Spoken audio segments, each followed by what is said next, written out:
অনাথ বলে সুদীপাকে ঘাড়ধাক্কা দিয়ে চৌধুরী বাড়ি থেকে তাড়ানোর আগেই চৌধুরী বাড়িতে হাজির হয় জয়। সে সামনে আনে সুদীপার আসল বংশপরিচয়। আমরা এমনটাই দেখতে পারব আগামী পর্বগুলোতে। চলুন বিস্তারিত জেনে নেই। নিজে একা হাতে চৌধুরী বাড়ির কালীপুজোর সব কাজ করলেও সুদীপার মনটা কেমন যেন অস্থির হয়ে থাকে। সে ভাবতে থাকে, মনটা এমন কেন লাগছে? মনে হচ্ছে বড় কোনো ঝড় আসতে চলেছে। অন্যদিকে দেখা যায় কুন্তলা ও শিশির দুজনেই সুদীপার জন্মপরিচয়ের কাগজপত্র পেয়ে যায়। অর্থাৎ হিমাদ্রি বাবু যে সুদীপাকে দত্তক নিয়েছিলেন সেই কাগজগুলো তারা খুঁজে পায় এবং সেগুলো নিয়েই চৌধুরী বাড়িতে চলে আসে। গায়ত্রী চৌধুরী যখন ধীরে ধীরে সুদীপার প্রতি মনটা নরম করতে শুরু করেছেন, ঠিক তখনই তারা বাড়িতে এসে সেই জন্মপরিচয়ের কাগজপত্রগুলো সুদীপার মুখে ছুঁড়ে মারে। সুদীপা কাগজগুলো হাতে নিয়ে দেখে, সত্যি এগুলো তার জন্মপরিচয়ের প্রমাণ।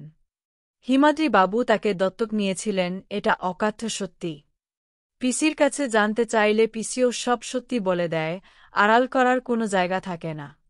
নিজেকে অনাথ ভাবতে সুদীপার খুব কষ্ট হয়, কিছুতেই মানতে পারে না সে। হিমাদ্রি মিত্রের মেয়ে নয়, এই কথাটা তার কাছে ভীষণ বেদনার। শুধু সুদীপাই নয়, গায়ত্রী চৌধুরীসহ চৌধুরী বাড়ির অনেকেই এই বিষয়টা মেনে নিতে পারে না। গায়ত্রীকে সঞ্চারী গিয়ে বলে, বর্মা তুমি তোমার বংশপরিচয় নিয়ে এত গর্ব করো, এখনই মেয়েটা বড় অভিশাপ হয়ে এসেছে।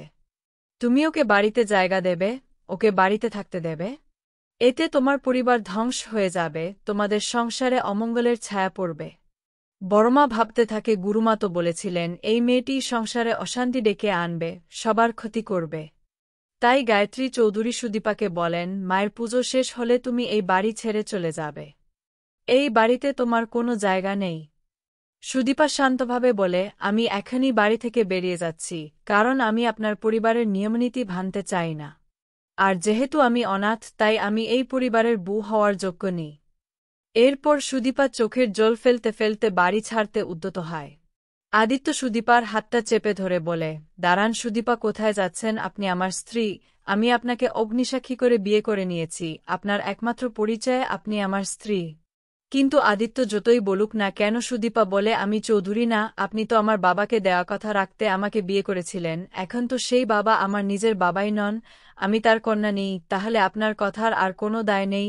অংশ চিৎকার করে বলে, নাটক হচ্ছে নাটক, তো এখান থেকে বেরিয়ে যাও। এবং সুদীপাকে ঘাড় ধাক্কা দিয়ে তাড়িয়ে দিতে চাইলে ঠিক তখনই চৌধুরী বাড়ির দরজায় জয় হাজির হয়। জয় এসে সুদীপাকে ধরে ধরে বলে, সেই চোখগুলো কি?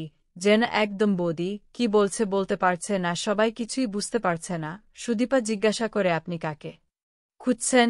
যে চিৎকার করে বলে, আমি যে সেনগুপ্ত।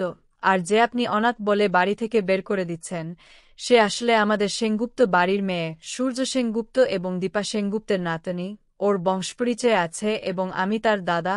মেডিকেল রিপোর্ট দেখেই সুদীপাকে আমি চিনতে পেরেছি, আমি বুঝেছি ওর আসল বংশপরিচয়। শুনে সবাই স্তম্ভিত হয়ে পড়ে। সুদীপা চমকে ওঠে এবং সবার সামনে তার আসল পরিচয় প্রকাশ পায়। বন্ধুরা, যদি তোমরা আপডেট পেতে চাও তাহলে সাবস্ক্রাইব করো এবং কমেন্টে জানাতে ভুলো না।